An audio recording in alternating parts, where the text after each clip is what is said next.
The first person we have is Catherine Brown, who started with the Department of Correction in October 1993 as a correctional officer at Piedmont Correctional Institute. It's my understanding that there was a tour this morning for people at the Correctional Institute, and I'm glad that we were able to do that. In August of 2005, she went to programs as a program assistant. In June of '97, she was promoted to a program supervisor and transferred to Charlotte Correctional Center. In December of '07, she was promoted to Program Director 1 and is currently working at Charlotte Correctional Center. She graduated from Johnson C. Smith University in 1980 with a BA in psychology. She served in the United States Army for 10 years, married and lives in Rowan County, and she and her husband Anthony have 2 children. We also have with us today Torrin Gordon. He's a program director for the Life Bridge Project in Gaston County.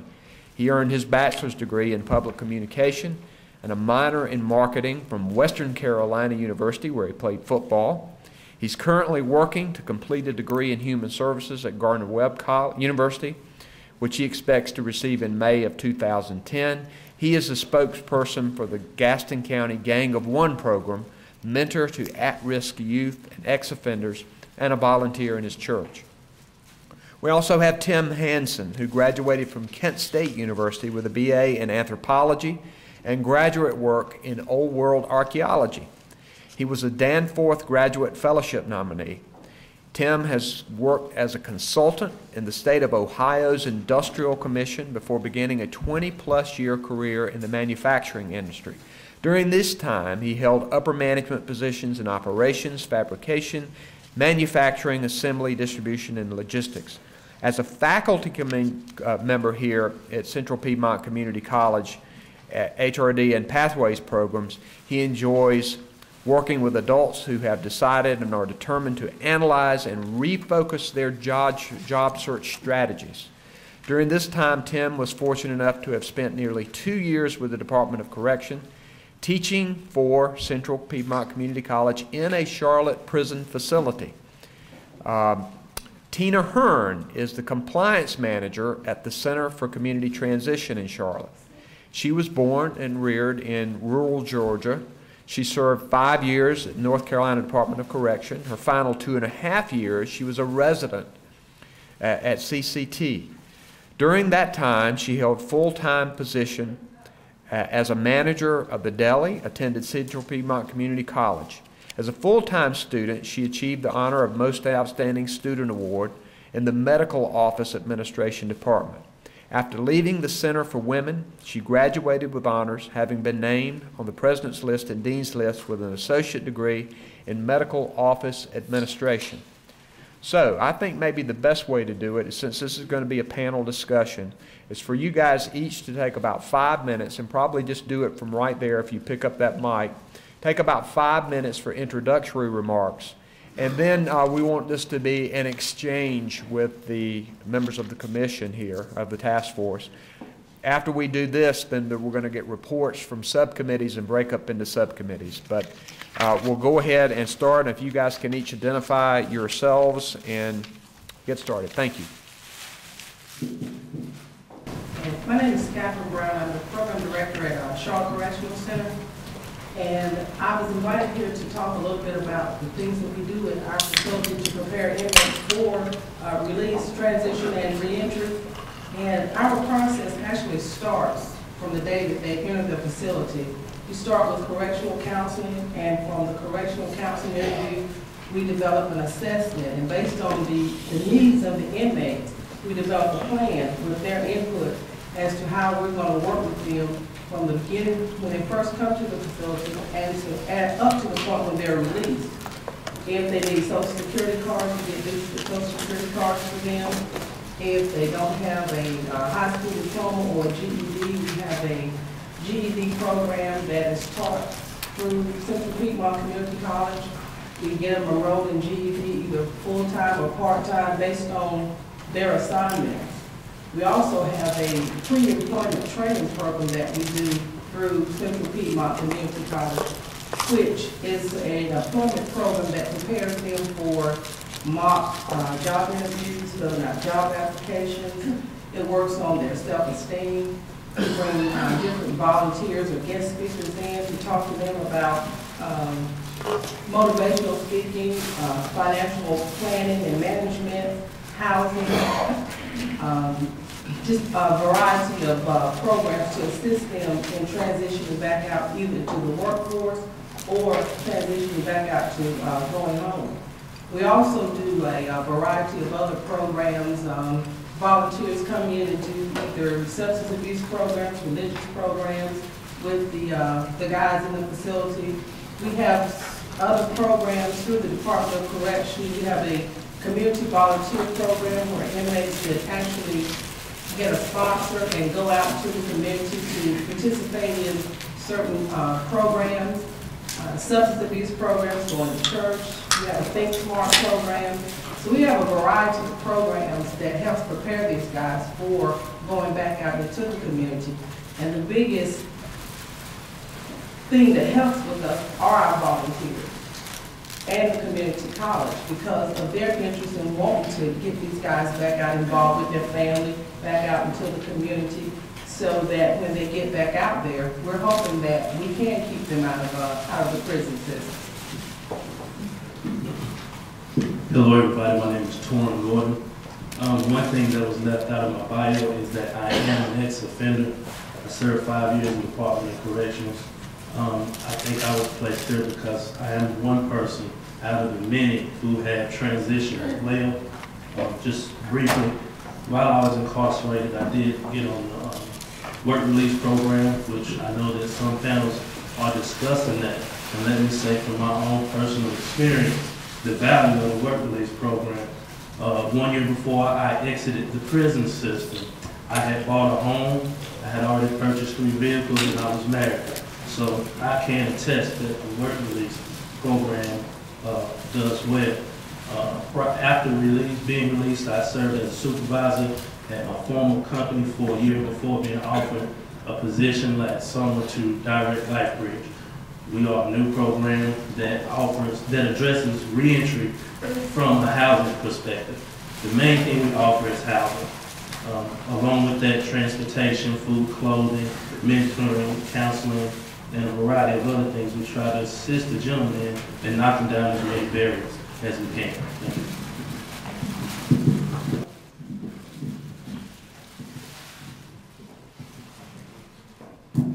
Now I think we're ready. My name is Tim Hansen. I want to take the opportunity to also welcome you to the Harris Conference Center, one of the newest of the campuses for the college. We're proud to be an employee.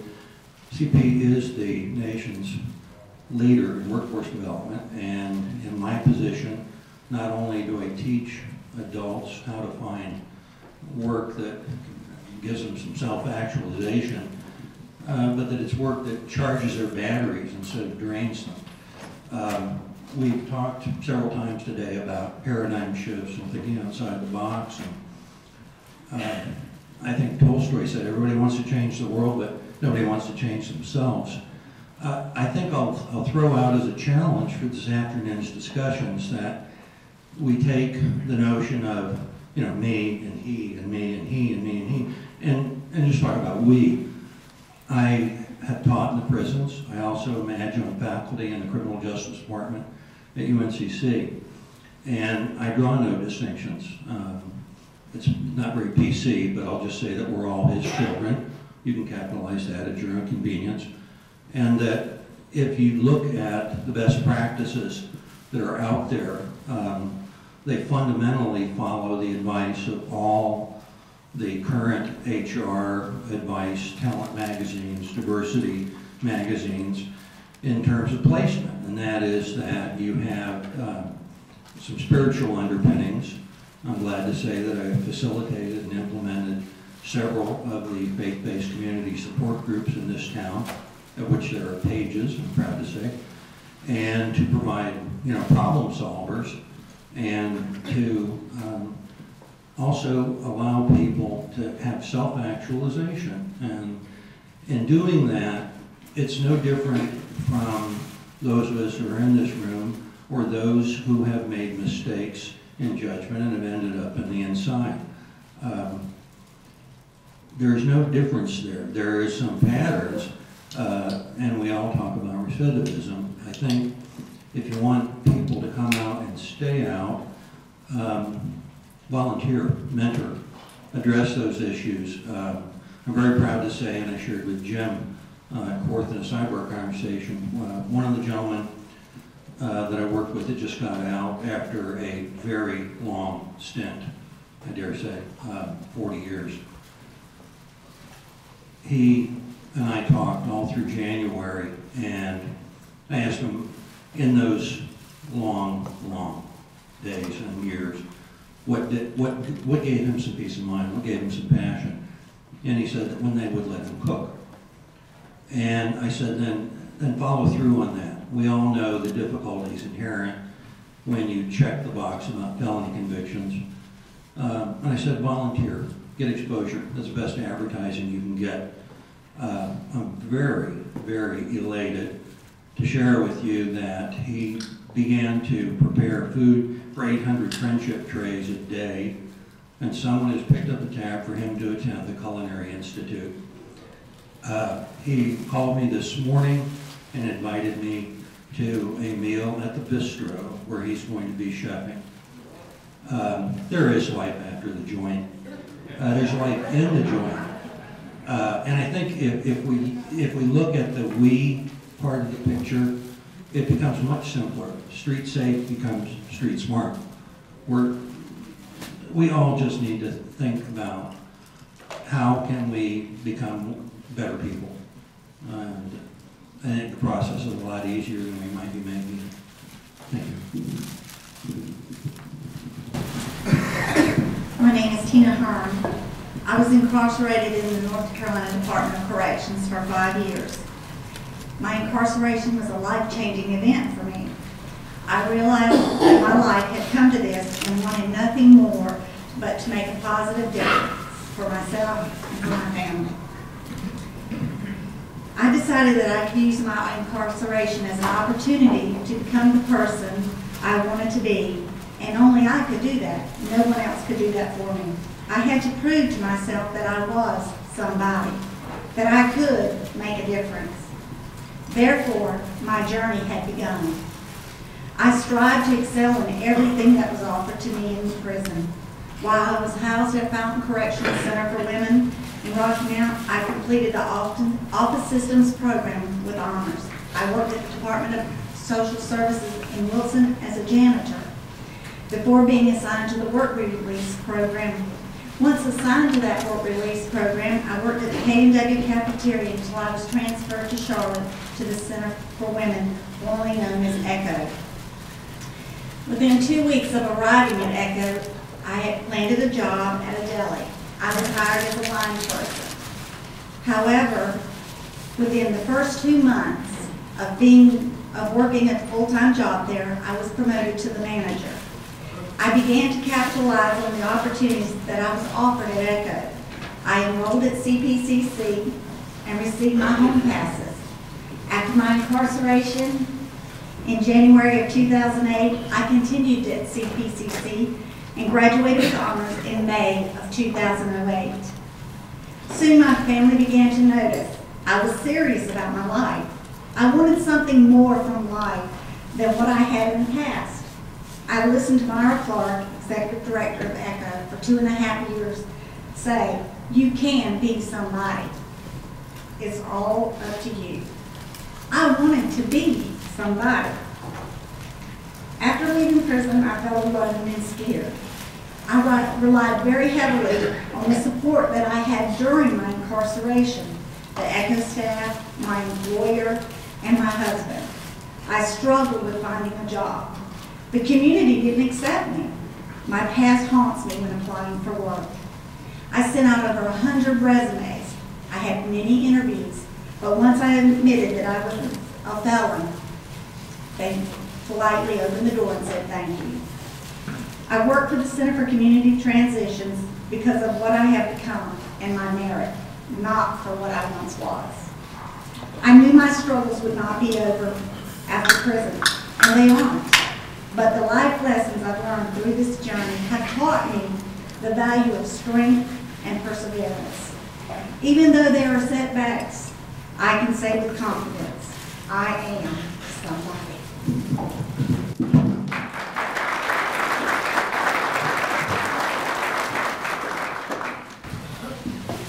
Let's open it up for questions from people.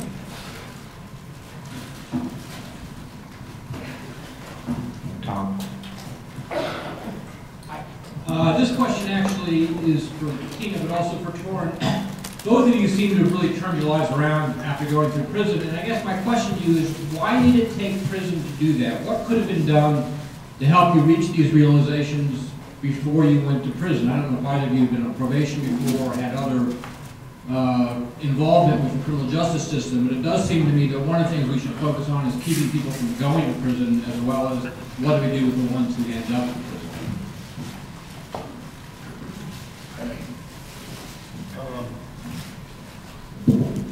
For me personally, I would say it took Christ for me. I guess I can say that here. Personally, it took Christ for me to make the transition. Now, pre-prison, I would say it was all about decisions. I now travel talking to schools and do a lot of gain awareness about the importance of decision making.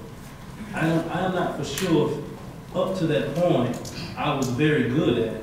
I was extremely close to playing professional football. I was one semester away from entering that draft, so it had to be some fault with decision making. I would assume then that more intensive cognitive training for at-risk youth or people would probably help. That's my assessment.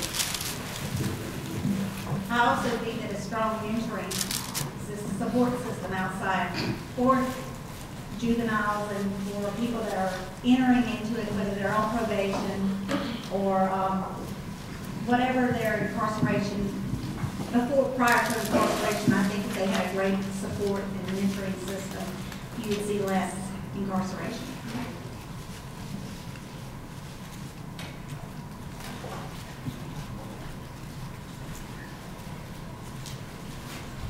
Through instruction. Lord, I'll pick on you because having been on the law enforcement side for more years than I want to count right now.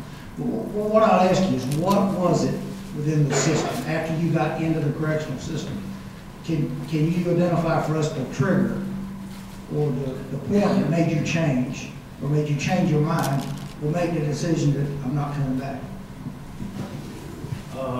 Yes, that's an easy one.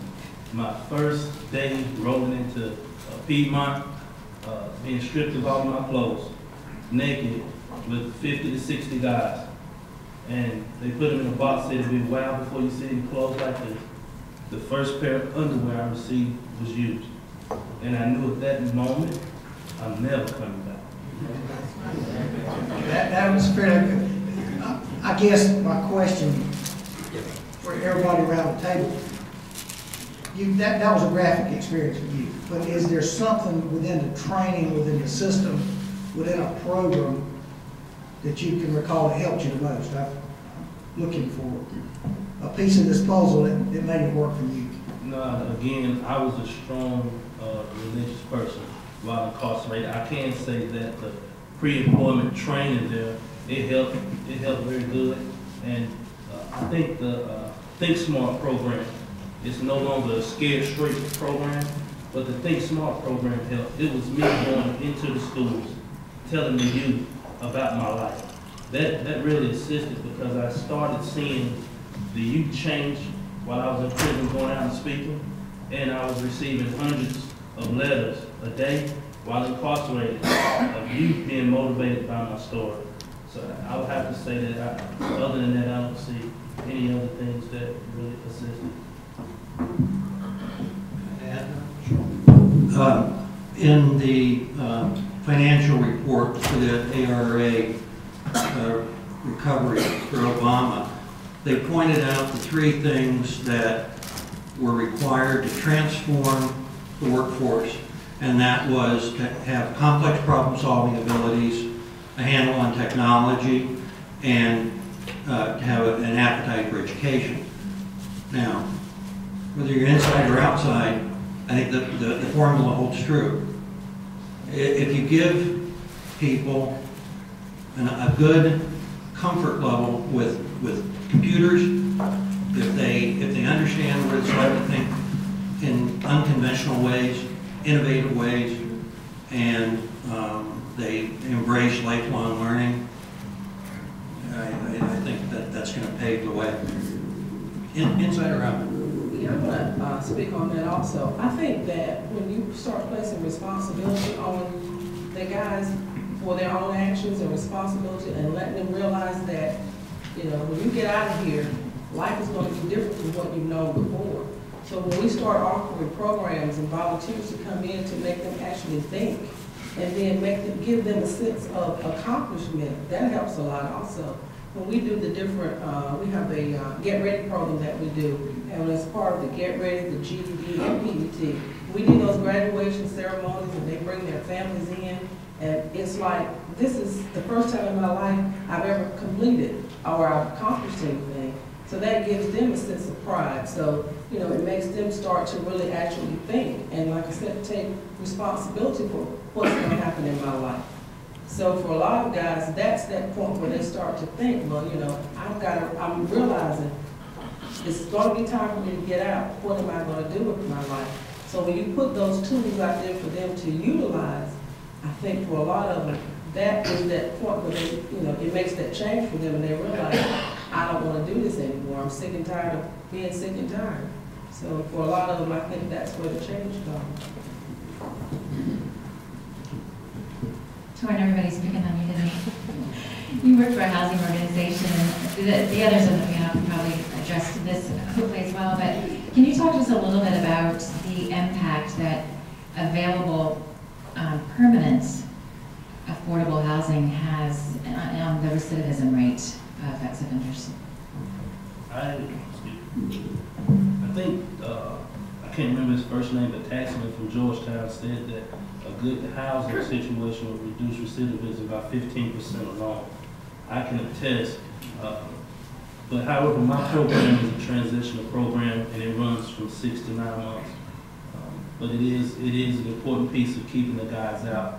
Just yesterday I had a 2-hour conversation with one of my guys who said, man, if I wasn't here, I would go back. I would go to my parole officer and say, send me back. He's been out for 2 months after doing 19 years, but he has employment. He's staying with us. He's already gotten his license back. He got a vehicle. He got back in touch with his family, and we're just pushing him to continue to become successful.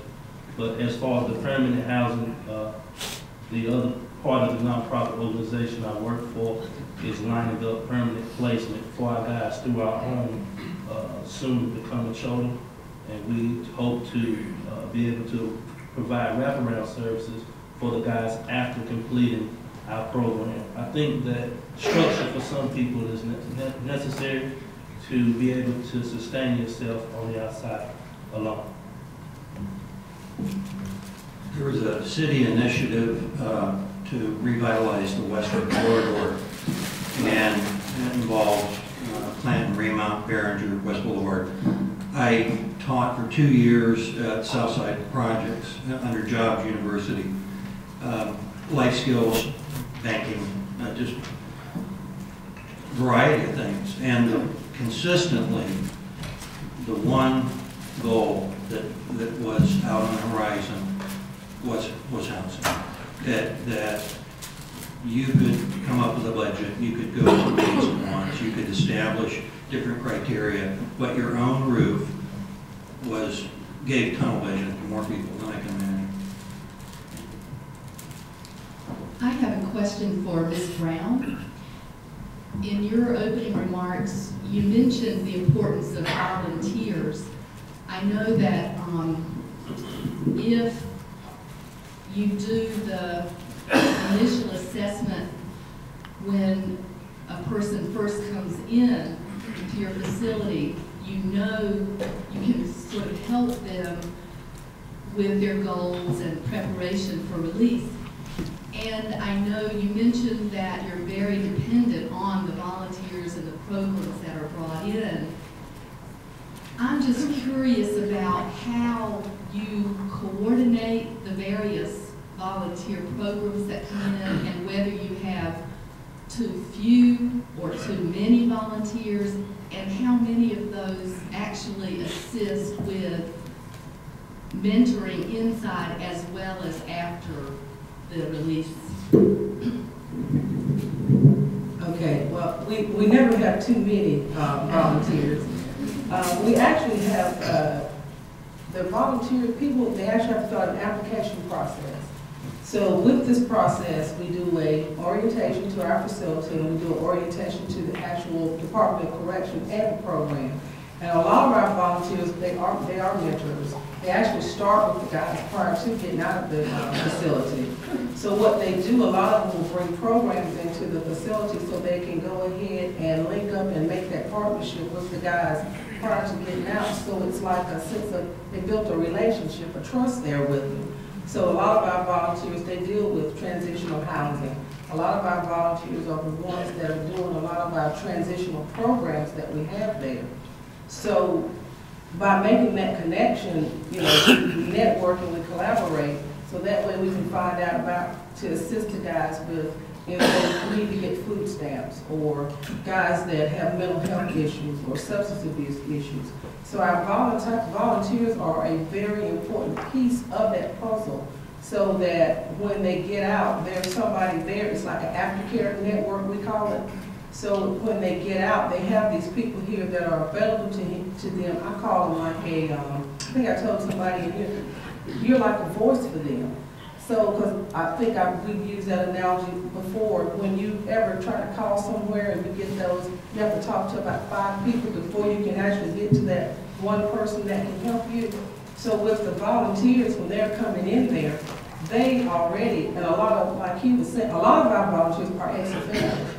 So that has been a big important piece, because they can identify with these guys and they can let them know that life doesn't have to stop here just because you're incarcerated. We've all made mistakes. You just have to pick yourself up, take responsibility for your actions, and you keep moving your life forward. So the reason why when we look at our volunteers, we're kind of a small facility. We have 256 inmates. So a lot of the things that we can do as far as in the community with transition and reentry, our volunteers are who help us with a lot of that. So that's why we look at it as being very important. And we found that if they can start that prior to release, then when the guys are ready to get out, then they're there to kind of take them by the hand and kind of lead them out there, so that that culture shock, it won't be as bad. So that's why we depend a lot on our volunteers. We have a volunteer sponsor program also, where once you become a sponsor, you can actually take the guys out into the community. So you can help them get reintegrated back into society. You can take them, a lot of times we have allowed them to take them maybe to DMV to see what they need to do to get an ID. Or if they need to go down to the Social Security Administration and talk about getting disability. We allow them to help do things like that. So they are a big part of what we do in the Department of Correction, not only at Charlotte, but other facilities around. I hope I kind of answered the question that you had. So we really push our volunteer program. Let me jump in here on follow up on Linda's question. Clearly, state government is going to be resource challenged, and from a government perspective, it's going to be difficult. We've got a lot of good ideas, but a lot of them cost a lot of money. Maybe this question is directed toward Tim and to Torin. I congratulate the good work that you're doing with faith-based groups and nonprofits who are out there who are filled with people who really want to make a difference. What can we do as a state? We've got the Department of Correction, Mental Health, Juvenile Justice, Department of Transportation, all these folks. What would be the most important things that we could do for you structurally that would help you do your job better, and how could we coordinate things better as a state to let you do your thing, so to speak? Because I've seen so many wonderful individual testimonies from people who have turned their lives around We've heard a couple today, but I've heard them time after time, and a lot of them have been because of groups on the outside who have been able to get in and make a difference, whether it's inside the prison or out. What can we do to facilitate the work that you're doing?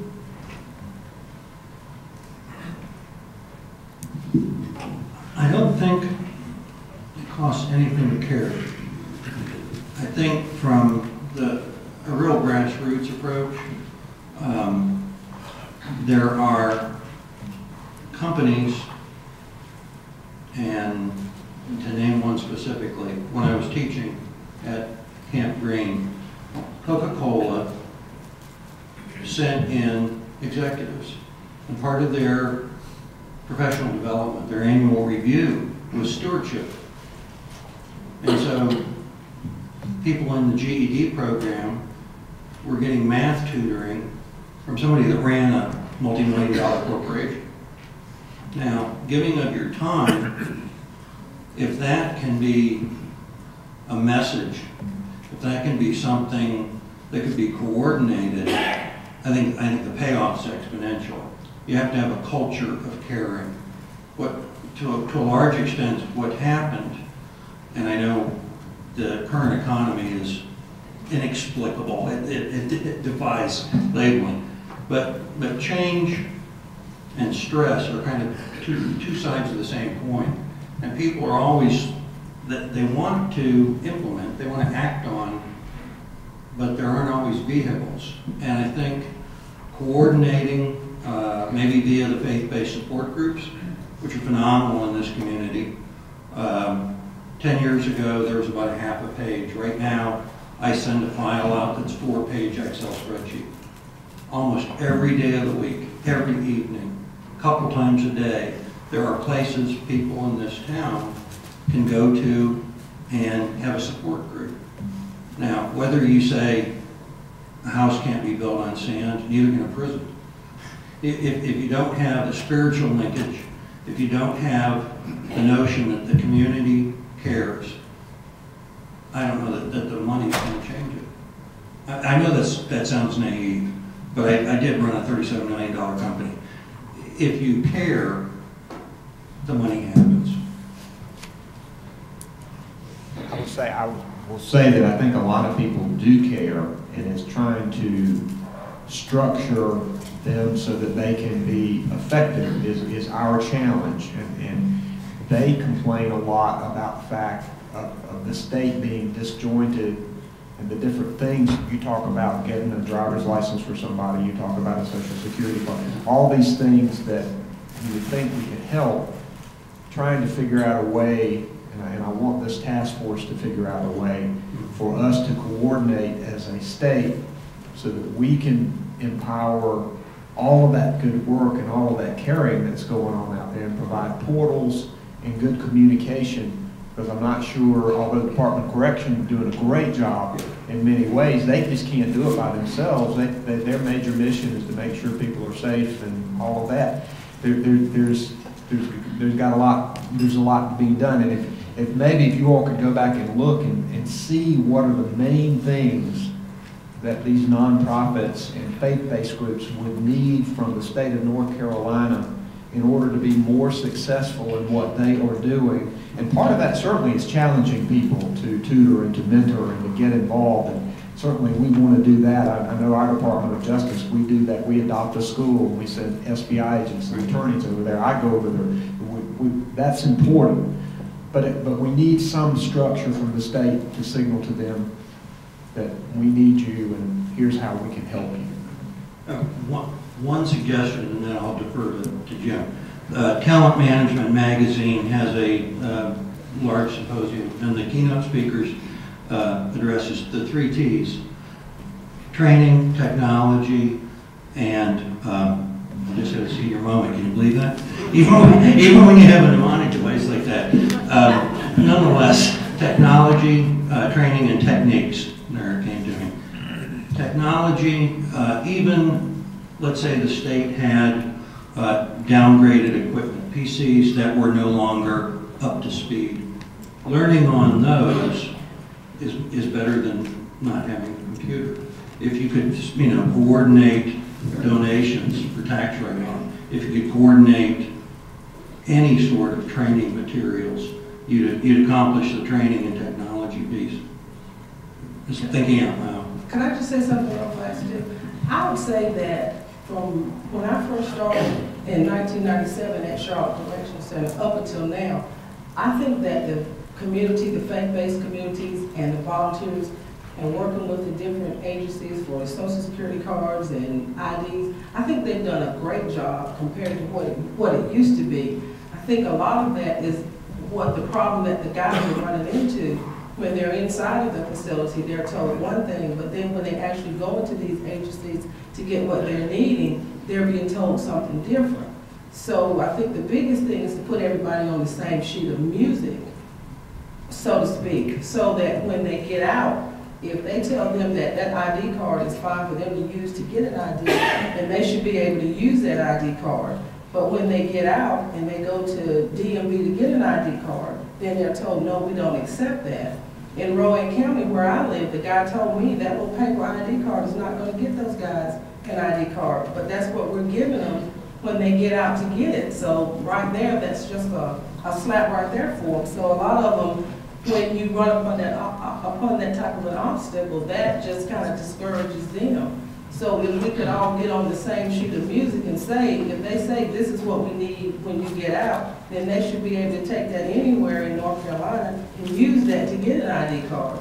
We have that little plastic ID card that they use that when they go to the canteen, but once they get out, they have to turn those cards in. They can't keep those cards, which I think those would be the better cards for them to use in order to get an ID with. So I guess in some of the practices or some of the things that we're doing right now, we need to put everybody on the same sheet of music so that, like I said, it can be very discouraging when you're thinking that I've got this little envelope and I've got a Social Security card and I've got this little piece of paper here and I can take this and go down to DMV or take this and go over to Social Security and they say this is what I can get. And then when you get there, you're told something different. So how, I don't know how we could do that, but if we could start putting all these people, because DMV, I would love for them to come to Charlotte Correctional Center. But we could, we've never been able to make that type of a partnership.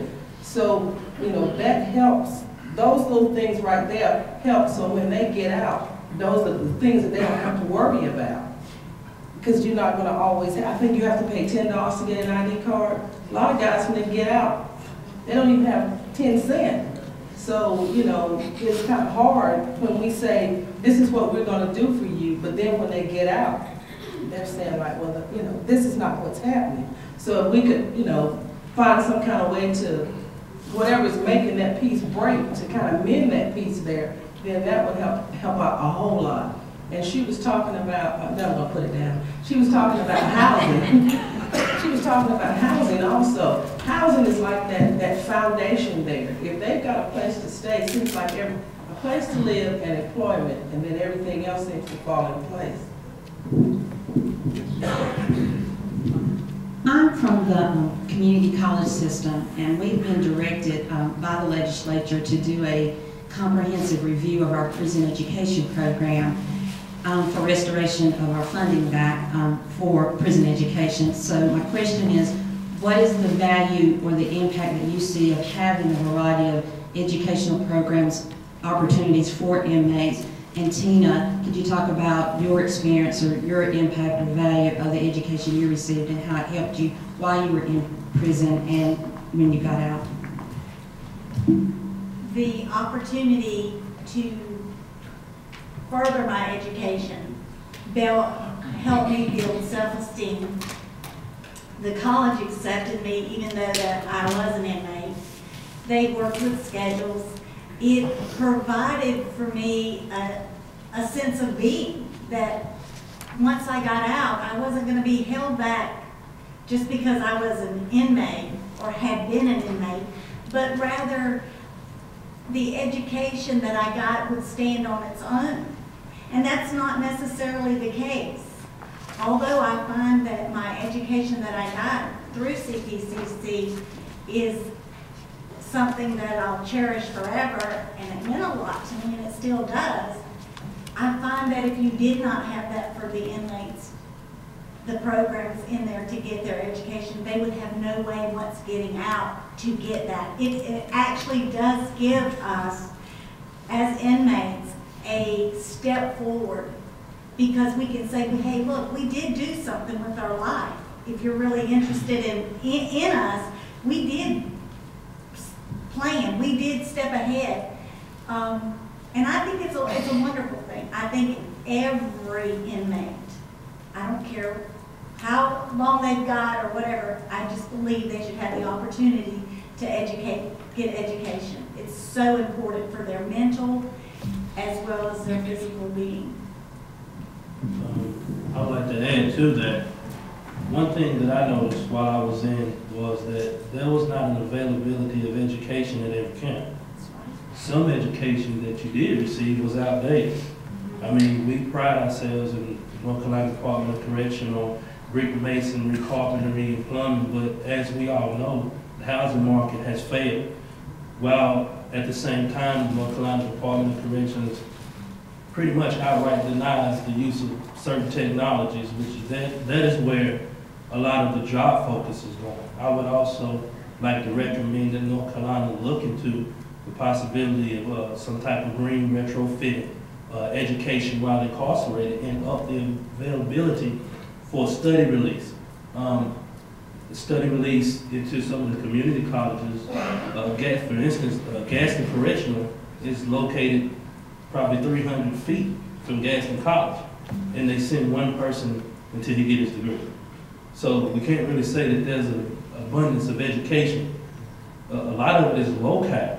So we have a state system, I spoke to my subcommittee, that sends you wherever away from where you will be, and you are stuck. Yeah, punitively, that's fine. Educably, it's not. And so we find, you find a problem that you get down on yourself. Well, now I got 4 months left. My primary objective once getting out is employment, pre-crime. So I don't know if many guys want to get out and not have to, and try to get the education and struggle financially longer. It needs to be upfront. Further, many of the minimum security camps don't have the type of education available to them that the medium and maximum security has. And the turnover from the time you go into the prison and reach a minimum is increasing because of the prison population. So I think it needs to be a shift in how we address education. If I come out with my associate of arts, if I don't have to finish when I'm out, I'm more marketable. It might do damage to maybe the work release program, but I am a more marketable person. And then from what the state could do, maybe the state could assist local organizations in setting up job fairs. I remember several years ago, Charlotte did a job fair for ex-offenders and had several employees come out that knew the only people that they were there to look at was ex-offenders. I think that would be great to take on in a county-by-county basis, especially when most people who are released into these counties are already labeled not only by felons, but I seen you in the newspaper, you're a bad person. So I think those are some things we can do to rectify the situation. I'm Jim Korth from the Employment Security Commission, but really want to talk from a community volunteer perspective, because I just recently started work as a community volunteer at Lake County Correctional. And, but I've been involved with prison industry for about 23 years. And one of the things to think about, just to share my experience of trying to become a community volunteer, was not the easiest thing in the world to get through. And you talk about having a shortage of people maybe coming in. And there are a lot of great community volunteers, a lot of people I know that want to do it. But I really, it was back in last May that I expressed my desire to become a community volunteer, and I just got approved for it 2 weeks ago. So there was a process, because they only do it quarterly. And they only do all this kind of stuff. And then on top of that, I live here in Charlotte. I commute to Raleigh every Monday and drive back every Friday. But the training was on a Saturday. So I left my family for the weekend because I had to go out there for that, for the 4-hour training, and I sat down for the training at 1:30. They said, don't worry, we'll have you out here by 2:30. And so the 4-hour training, I don't want to get anybody in trouble, Mr. Langston. The 4-hour training was a 1-hour training that I probably could have sat with the chaplain in his office for half an hour and gotten everything out of that. And plus, because I've been in hundreds of prisons in 23 years, kind of know all those ins and outs about things, but I know that's a point of frustration for some people. I work with a group in Durham that has a great idea for a reentry program. They want to start some pre and post services, going into facilities to do mentoring. They've got a list of hundreds of offenders that are going to be released to Durham County within the next 2 years. They want to go visit them and want to begin a mentoring process with them. There are guys who are in 6 prisons within 2 hours of Durham, and they said they'd like to go and start visiting all those, but in order to do that, they have to go get approved to become a volunteer in each one of those facilities separately. So that's 7 separate trainings they have to go through of supposedly 4 hours apiece on certain weekends before they, so they basically said, oh, well, we can't do that. So they had a great idea and had people willing to go and start doing this kind of thing. So one of the things that I think we might want to look at is a way to be streamline that process, maybe make it easier for somebody that you know, I'm qualified to do there, but I can't come into Mecklenburg on the weekend and do it because I got my blue card for Wake County, but I don't have my blue card for Mecklenburg County. So if I wanted to come in on Saturday and do something, I wouldn't be able to do so. So that's a challenge there. And on top, and what I think I'm real passionate about community volunteer work because it helps change people's perception of the offender. When guys get inside and get to get acquainted with them, get to know them, it changes things. And in the years I've been doing work, I've known a number of guys who have gone into facilities as a volunteer, doing certain programs that I'm involved with, who were businessmen and who had never in the world thought about hiring somebody with a criminal record before. And once they went in there and interacted with them, later on started to change their company policy to hire guys with records and provide those kind of services. So that's been a neat thing. But on top of that, with North Carolina, the program that I'm involved with, we've been in 330 prisons in 25 states in Canada, but I can't get into North Carolina with my program. So that's one of those things, kind of a frustrating point of saying, here we have a chance to bring some people in, interact with that population, get acquainted with them, get their perspectives changed, but then we have, you know, all these obstacles in the way from doing that. So just as a volunteer, I think that's crucial. And I think with the employment side of things, you talk about trying to get employers to go in and address groups and get them involved. And it's one thing to go in as an official, stand up before a group of 30 guys and talk about your business. But when you go in on a Monday night, like I do with the Oak Fellows and things like that, you sit down at a table with a guy for an hour and a half and get talking to them and find out what makes them tick. It just changes your whole perspective on that person. And I think that we can make it that possible for people to get in there. We've talked in this group about being a lot of public perception. A lot of people want to put guys away and lock them away forever, throw away the key, and not give them a chance when they get out. But when you get in and get to know who they are, and get to know, and, you know, it just changes your whole perspective and realize these guys are just like I am. You know, there's no real big difference between us, and I want to get to know and give them a chance. So I guess that would be an issue to say, think is there a way that community volunteer process could be expedited and be encouraged to do that? Because a lot of guys might say today, oh yeah, I want to go do that. But when's the next training? Well, it's going to be in June. By June, they lose interest in it, and they may not be willing to go through that process.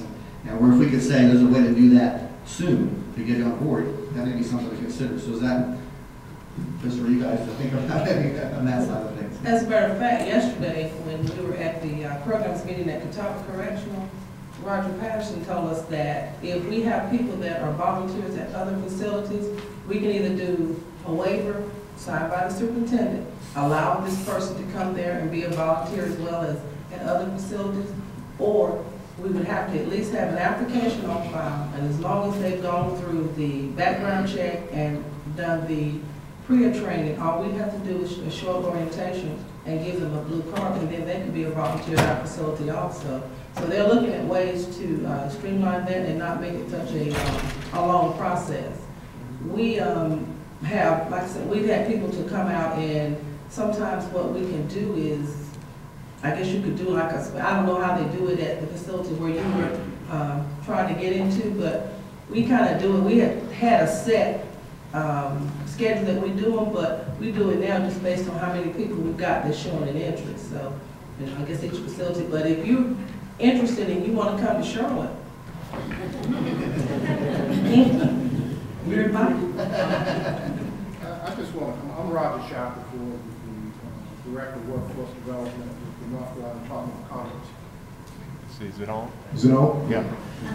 I want to go back to Attorney General Cooper's question about, you know, what state government can do. And I want to make a couple of comments as a part of state government, and particularly part of workforce development system.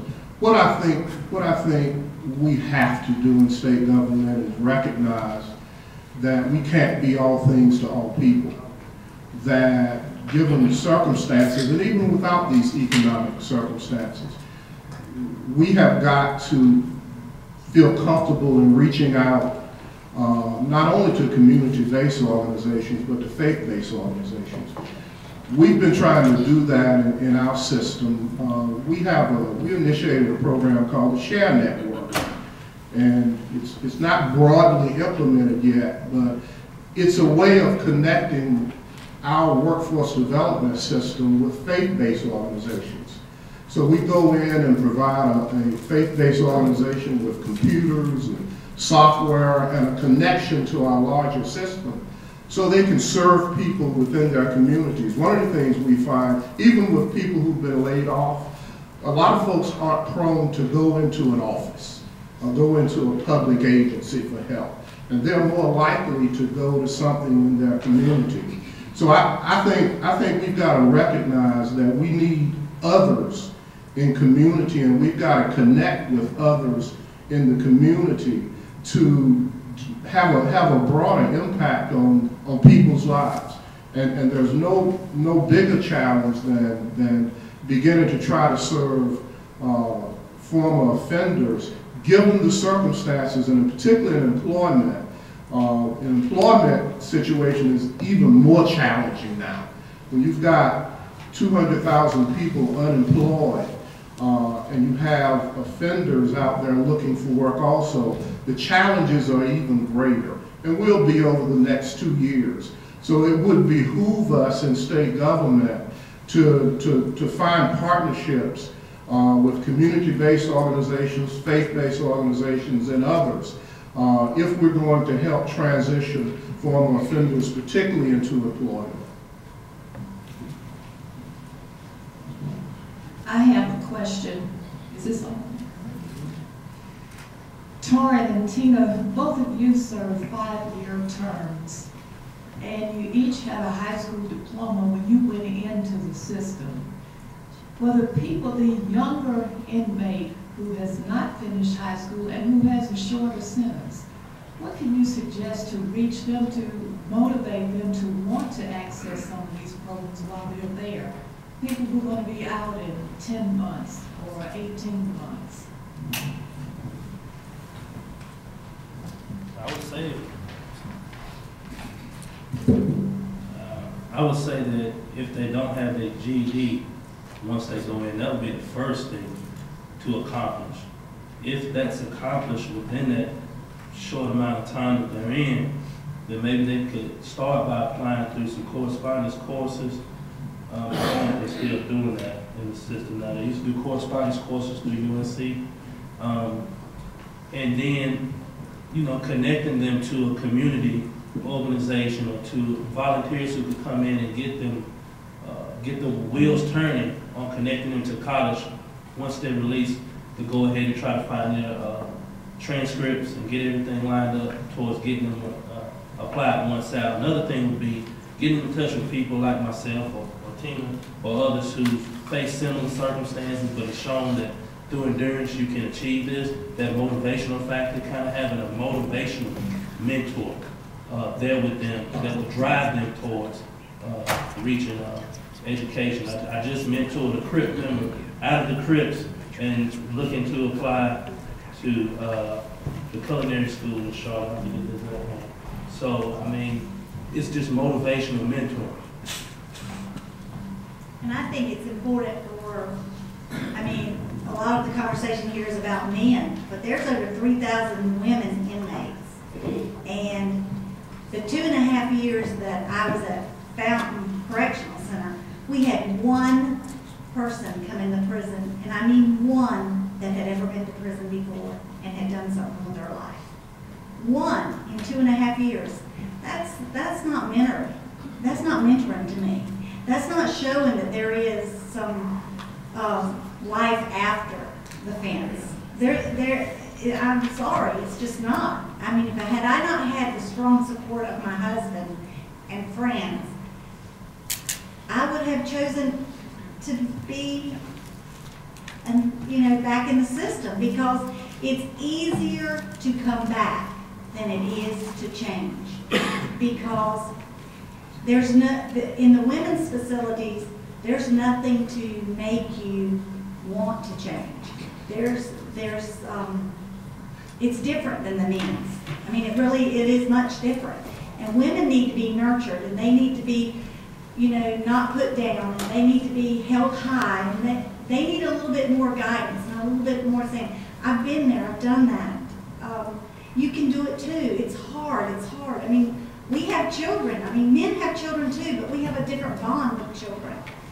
And, it's really, really, I think the most important thing the state could allow is the access for people like myself and other women to come in that have been through the program, to come in and speak to these women and say, hey, there is success out here if you want it. But first you have to take baby steps. Get your GED. That's a step. Because once you get that, it's free to you now. It's available. Let's see what we can do. Make use of your volunteers. Not just let them come out there and take them to Walmart or out to eat or whatever, but let them help them with getting their GED. Let them teach them. Let them assist them. And I think that in the women's facility, that was never an option for us. I hope I answered your question. I know there's some people who are outside of the task force who want to ask some questions, and I want to get to the task force members first, and if we have time, then we'll go outside. So any of you task force members who want to ask questions or comment, raise your hand and we'll make sure to get a microphone to you. Okay, I think you told me I was next, huh? You are. I'll go in. I'm Larry Dale, superintendent at Creighton Correctional Institution, which is a processing center.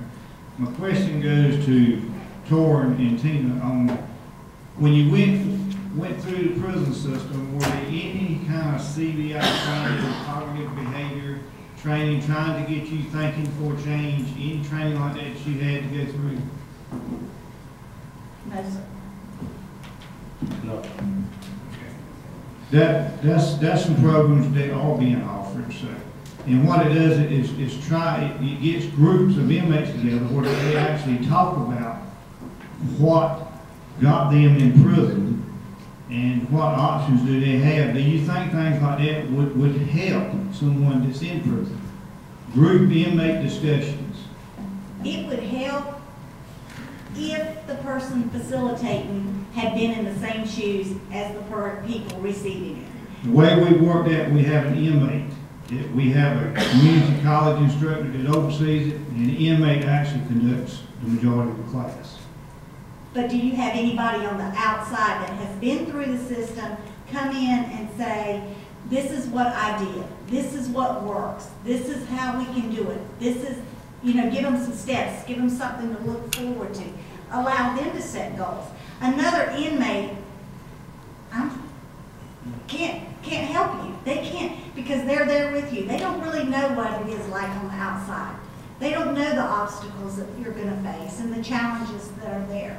So by not allowing someone from the outside to come inside and share and mentor to these women or men, you're just basically just going around and they're talking about things, but there's no real reality check that really comes to play. And I think reality checks have to be done. I think it's important. I agree. I think you have to have somebody that has put the theory into practice and made it law. So I agree with her. That's how it's going to be effective. Right. Recruit some of the guys, and we're not the only two. And by guys, I don't mean on men. Okay. Recruit some of the people who we know. I mean, in your community, in all the communities represented here across the state, there's people who have exited the prison system that are faring pretty well. Recruit them to come in and be a catalyst on your campus. And I think that will assist, but the program itself is good, but to have them work with somebody who's been out there, that's the sparkle of hope. Right. And one last thing, and then pass the mic on. Back to the community volunteers, there is a faster process at the majority of the prisons, but if anyone wants to volunteer and you are running into from May till this time of the year, please just contact the superintendent. I'm sure he can expedite the process for you. Okay, I have a question about community volunteers for the state. I'm an ex-offender, but I can't go into a prison and be a volunteer. Yes, you can. Not a women's facility. I mean, other than the Center for Women in Charlotte, there is nowhere that they allow me to come in. I can't even come and speak and say, this is my story. I was here. I stayed in bunk number B12. I know. You know, I can't do that. They won't allow me that opportunity. I don't know why they don't do it for the female facilities, but the majority of our volunteers are ex-offenders. The majority of the people that come to our facility that do transition are ex-offenders. And they do for men, but it's very, very, I mean, women, it's not.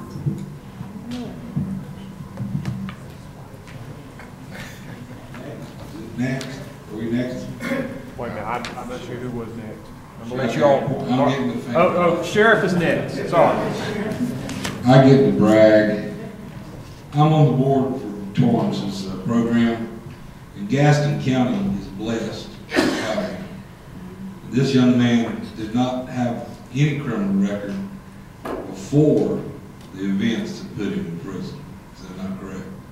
Some people, I think, are assuming that he was involved in a lot of crime. He wasn't. He was an outstanding citizen. I was asked to represent him when the events occurred. He was charged with murder. I'll say it for you. So, but we're very proud to have him. You asked what's the problems, what the state can do. And it is money. In getting Torrance's program started, we didn't have the money to start, except for Reverend Bishop McCullough at Torrance's church. The church stood up and put up the front money. If the state would look at doing granting, startup granting for bridge programs and nonprofits, and as Torrance is trying to do right now, and correct me if I'm wrong, but at our last meeting you said that he's trying to develop a program where the offenders actually have a job through the program. In Atlanta, I've been to several programs where a bunch of lawyers started a bridge program, and the residents there paid for their stay, paid for the program by having a loan service and working. At times, if you would address what your plans are for your 4 or 5 in Gaston County to maintain the program, because money is an issue, and I think that's important. We're currently developing a for-profit that has several legs, some of them being project closeouts. I'm trying to work with some contractors to do the work that's too much for a handyman, but not really enough for a contractor coming in doing project closeouts, vacancy removals. Basically, we're trying to position ourselves as the jacks of all things, the masters of nothing, but being able to provide that service through a name. We definitely have a labor pool. Gaston County releases approximately 500 people from prison a year into our county, just from the prison system. So we definitely have a labor pool. If we could do that, our program would almost become self-sustaining even as we grow, through those funds and through the guys' programming fees. So that's our plans. Mr. DA. Ladies first. Thank you. I'm Madeline McClinney-Sadler, CEO of ExodusFoundation.org, and we focus on mentoring and life coaching. You asked Mr. Cooper, what could we do as a state structurally to help you do what you do better? And I think Patina has hinted at something already to remove the barriers to women in women's facilities getting back in. And also, rather than wait for the federal government to make it unlawful to discriminate against people with records, why don't we do that in the state of North Carolina and put in place the appropriate exceptions, sex offenders, etc. But that would be a huge step. If we wait for the EEOC, which is currently amassing evidence to I guess make the case that there is discrimination against people with records.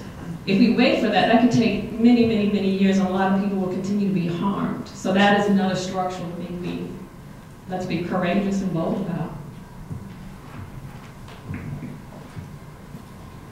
First of all, I want to commend the panel for your bravery for being here and sharing your stories, and also for some of your insights.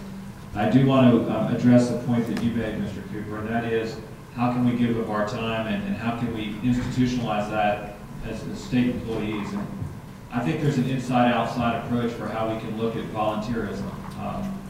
First of all, with respect to those of us who are state employees, and there's many people at this table and around us right now who are, we can lead from the front on this. We can say it starts with us. In my office, for instance, I give all 45 of my employees 2 hours off each week to volunteer in our community. Whether that's building a habitat house or being a basketball coach or a reading tutor, that makes a real difference. And it's a bridge builder. I know that you work a lot, for instance, with badges in baseball, and there's other programs where officers are coming and playing with the kids that they're ultimately going to maybe have to deal with in the criminal justice system. And building that trust through volunteering is huge. And also, we have to recognize that in many rural communities, including the other place where I'm DA, which is Pender County, the government's one of the biggest employers. And so if we're going to be going out to different private entities and say, we need you to have employees volunteer time, that should start with us. In terms of the outside approach now, that is, how do we incorporate all these volunteers from churches and nonprofits and people who want to help us?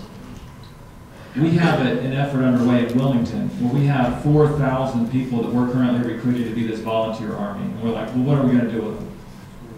It seems to me that one thing we should be looking at with this probation shortfall that we're currently suffering under is to really look at, probation officers can't be the friend of the people that they are monitoring necessarily. They don't have time for it, let alone whether that's the appropriate role. It seems like we could, particularly with a lot of our young offenders, perhaps put them into a probation setting where they're getting partnered with some of these mentors that want to step up and help. I would think that we could look as DAs and judges as appropriate entities that we could send some of these young people to say, part of your probation is that you're going to be partnered with somebody who's a volunteer, who's going to come back to your probation officer and tell them how they're doing.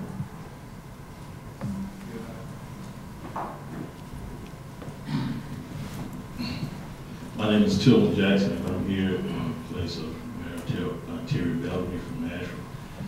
One of the things I wanted to input, I don't know if it's a question or a statement, simply this is that I hear everybody talking about what we're going to do and all this, but my question is, what are you willing to do, the state is willing to do? What are your boundaries of what you can and cannot do? Because it's like an underlying message going on, and I think that'll help clarify or be able to give a better understanding of so we can respond better or get a clear thing. Because I'm saying, and let me just say it clearly, what's the numbers? I know, do y'all look at numbers to say if we implement this plan, if this many people, if it's not a success rate, we cut it out? Because I'm an ex-offender myself, and one of the things that hurt me in my community when I did it, and unlike him, he had one offense, I had seven.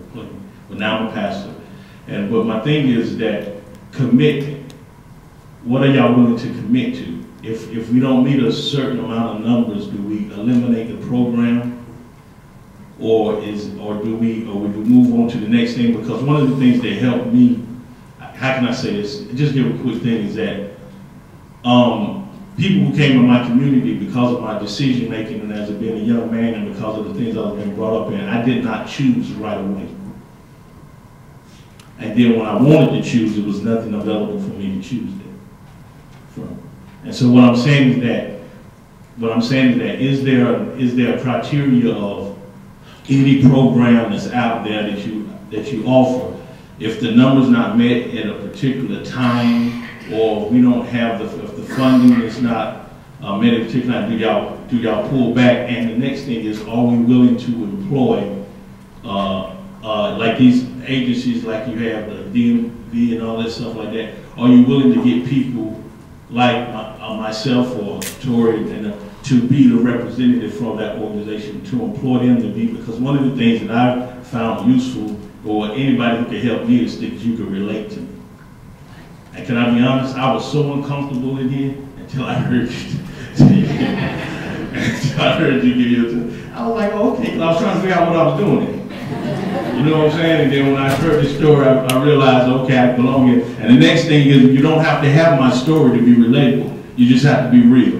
Because he helped me, and he don't even know it. I was sitting there looking at y'all with y'all water, and y'all had them glasses.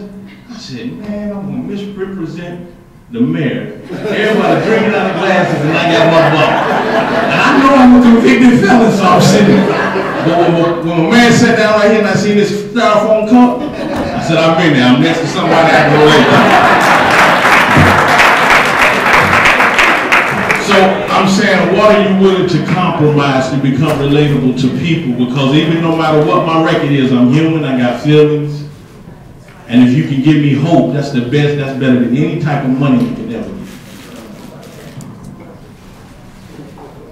I think what's so good about your question is that it's wide open for this task force, and that's why we're here, is for us to prioritize what is important. I think we have, as a task force, to be effective, we have to be realistic as to what we think we can accomplish. Because if we come forward with a long litany of recommendations, all of which are good, but we don't focus on things that are priority, then we won't accomplish anything. So I think that's our challenge ahead, is to find out what it is that we think is important. There'll be an evaluation component as to what's important and how we're going to have the most effect on bringing people around and giving people a chance. I think that's what this is all about. Where are we next? Yes, I really hope that we will make a strong effort to support community colleges. I mean, for them to even consider going with funding for training for ex-offenders, offenders or whatever, it makes no sense. It really does make no sense whatsoever. As you indicated, we have limited resources. The question is, how do we spend them? And I am by no means a bleeding heart. But I think we really need to connect the divide, if you will. You mentioned about education. Charles King said that we have a society, he was talking about black and white. He said we have a society that has crippled the people and then blamed them for limping. And we have effectively disenfranchised people who have transgressed the law, or at least those that have been caught. Once they have that label, they really don't stand much of a chance. That's the reality of it. And from a political point of view, I don't think there are very many people who will talk about expunging people's records. But I think that's what, I mean, in some form or fashion. So I really hope that we deal with those types of, gut issues to really try to make a difference. My question, do any of you have kids? And how has your incarceration impacted your kids, and what have you done? I have two boys. They were grown when I was incarcerated, and they didn't have anything to do with me when I was in prison. They would come. They came a couple of times at the very beginning, and then I didn't see them. But it was hard on them. It was very hard on them. And because I changed my life, and I want something better for myself, and I don't want to be in that lifestyle anymore, and I don't want to do anything wrong, I think I have shown them that you can, even in their own lives, if you make a mistake, you pick yourself up, you hold your head high, and you move forward. And it doesn't matter what society tells you. And the only way people learn from their mistakes is by accepting and being responsible for their mistakes. And having been incarcerated, I have done my debt to society. I have accepted my responsibility. And I am more than willing to share in changing the way the state of North Carolina and all other 49 states treat ex-offenders. So I think I'm setting an example and a legacy for my two boys. I had my boys after being incarcerated, but similar circumstance. I have three. I have 3-year-old, 2-year-old, and 5-year-old. So my hands are full. But I am preparing myself for the day when I have to explain the pictures in my office. Daddy, where did you take that picture at? And I think what prison has done for me as far as my children go, it has instilled me to push them to their maximum ability. And that when they fall, when they make mistakes now on a day-to-day basis, I understand their emotion at the moment of the fall. And it helps me to steer them more consciously back to a positive stand. Judge. Good afternoon, everybody.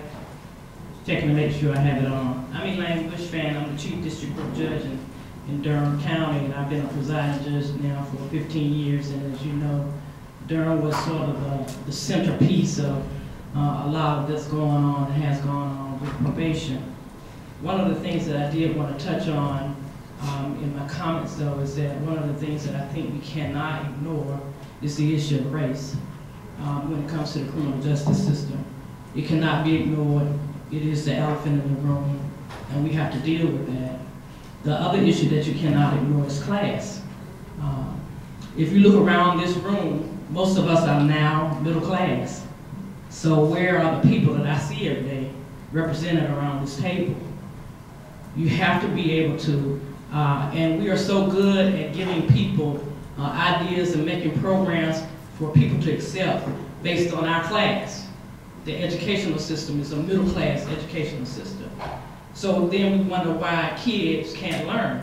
Well, if you know about anything about education now, you're expected to come in at 5, and you are, you know, most of the time, if you're in my neighborhood, your mother has read to you at night. Well, a lot of the kids that are coming through our court system, they're hearing gunshots at night. So we wonder why John is not willing to read.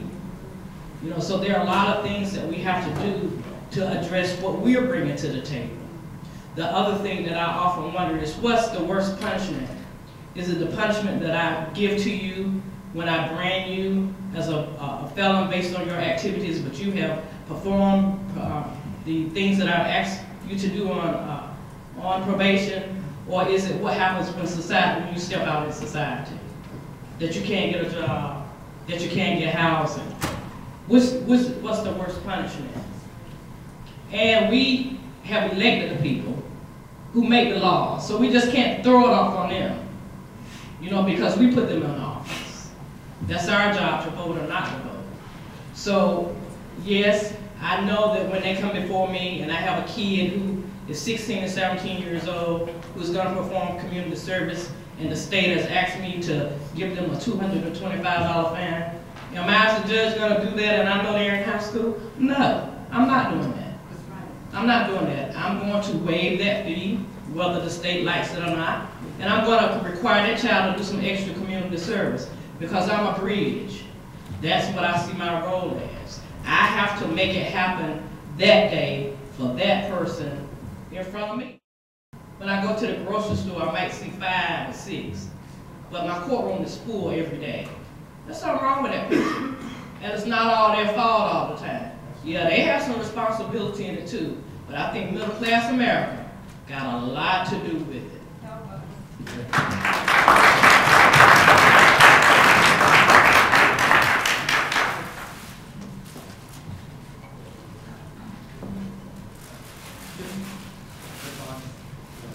Takes a second, takes a couple of seconds.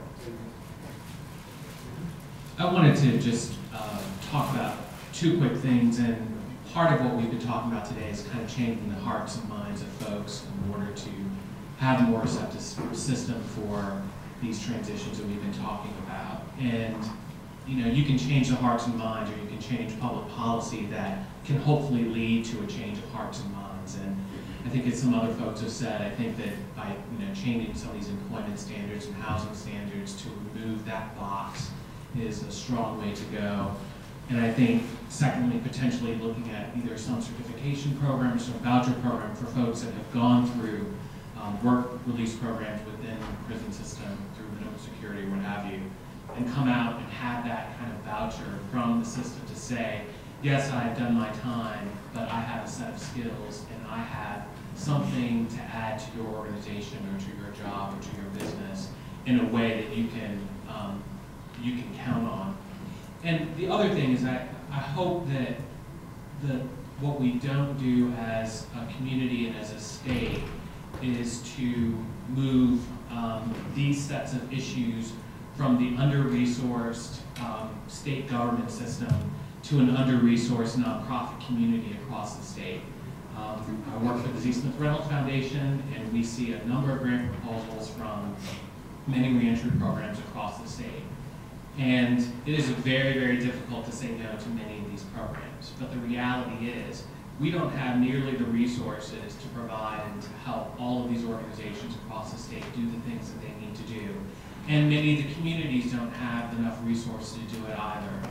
So trying to figure out a way to not overburden the nonprofit community to have to pick up this big issue for society, I think is a key challenge for us as well. I think when we talk about what our role and our goals are here for this task force, and to come up with something that we say to the state that this is what we think as a collective body we should do to address this issue. I think what we've heard, Mr. Hanson started, Pastor Jackson picked it up, Dr. Murray did. I think we have to open our recommendation with a manifesto, and we could talk about how to word it, that we believe as a state that any ex-offender has the potential to be a productive citizen, period. And we have to, and we've heard it throughout, that we have to, if we're going to say something that's meaningful, before we start with a list of recommendations of how we think things should be done, I think we have to open with a commitment statement, basically, that says that we believe that an ex-offender can be productive. And if we don't say that, then we can have a list of recommendations that's 4 or 5 pages long, and nobody will pick it up because the mentality is still one in which ex-offenders stay here, productive citizens stay here. And it's not until we say as a body that they're one and the same, that no matter how many recommendations we have, nobody's going to listen to them.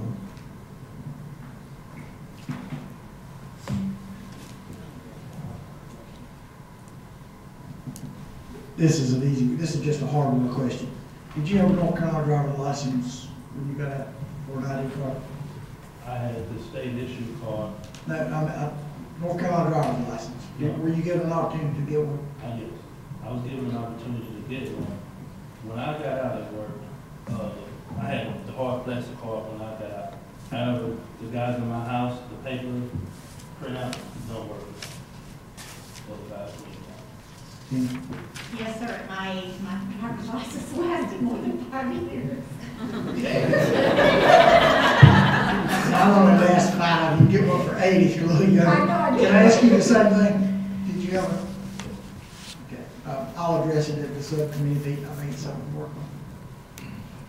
Are there any of the task force members who wanted to say something? We're already over time, and I'm sorry about the outside folks who wanted to ask a question, but please feel free to come up to a staff member or any member of the task force to give us your input. We also have our working group that's up. One more, Mr. Secretary. Why don't you come on up here? Yeah, before we break into the groups, I want to just clear up one point.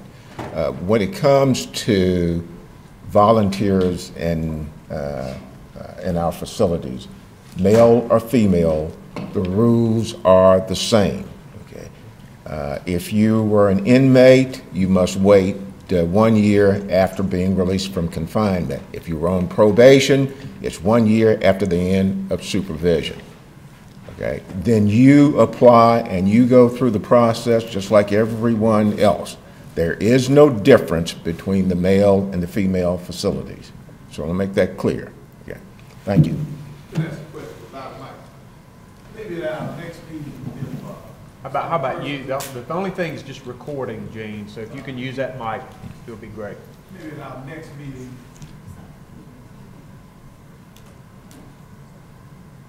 It just takes a couple of seconds. Yeah. okay. Maybe at our next meeting, some people do not participate in the task force. If they want to ask a question, that they be allowed to submit that question to the task force member so that they can participate in the conversation. It might be a way to address it. Yeah, I know. We want to hear from everybody, but because the time limitations and so many people on the task force, that's one of the reasons why we set up the working group too, because a lot more can go on with the working group that's advising the task force. Okay, were there any other questions? I'll tell you, that's one of the best panel discussions that I've heard in a long time. Let's give these four a hand for this.